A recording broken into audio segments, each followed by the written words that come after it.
जय जवान गोविंदा पथकाकडून 10 थरांचा विक्रम। मंत्री प्रताप सरनाईक यांच्या संस्कृती दहीहंडीनं वेधलं लक्ष।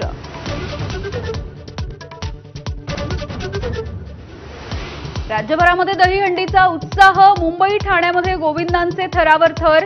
राजकीय नेत्यांसह सेलिब्रिटींची मांदियाळी।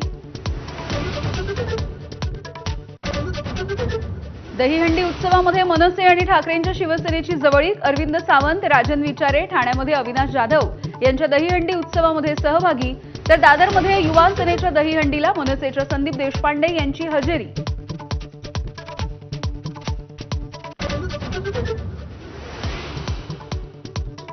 दहीहंडी उत्सवामध्ये गौतमी पाटील, राधा पाटीलसह अंकिता पुणेकरचा जलवा। अख्खी तरुणाई थिरकली।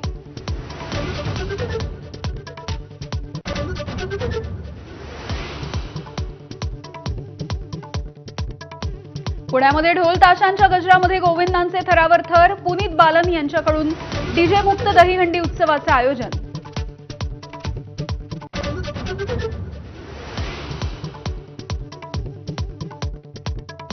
मुंबईमधल्या मानखुर्दमध्ये एका गोविंदाचा मृत्यू, तर आतापर्यंत 75 पेक्षा अधिक गोविंदा जखमी झाल्याची माहिती। सांगलीमध्ये कार्यक्रमाच्या दरम्यान पवार काका पुतण्याची टोलेबाजी। अजितदादा गावकीचा विचार करताना भावकीला विसरले। रोहित पवार यांचा टोला, तर भावकी सोडली असती तर तू निवडून आला असता का, अजित पवार यांचं प्रत्युत्तर।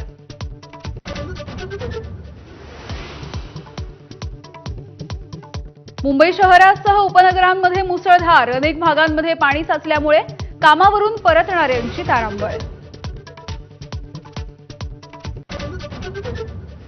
राज्यभरात पावसाचा जोर वाढला। परभणीमधल्या लोअर दुधना प्रकल्पाचा कालवा फुटल्यामुळे मोठं नुकसान।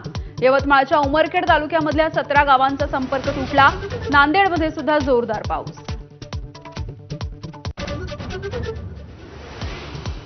अहिल्यानगरमध्ये बायको नांदायला येत नाही म्हणून बापानं 4 मुलांसह जीवन संपवलं। मुलांना विहिरीमध्ये ढकलून बापाची आत्महत्या।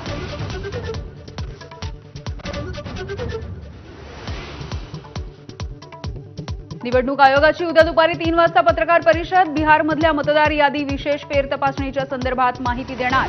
राहुल गांधींच्या आरोपांना उत्तर देणार का, याकडे लक्ष।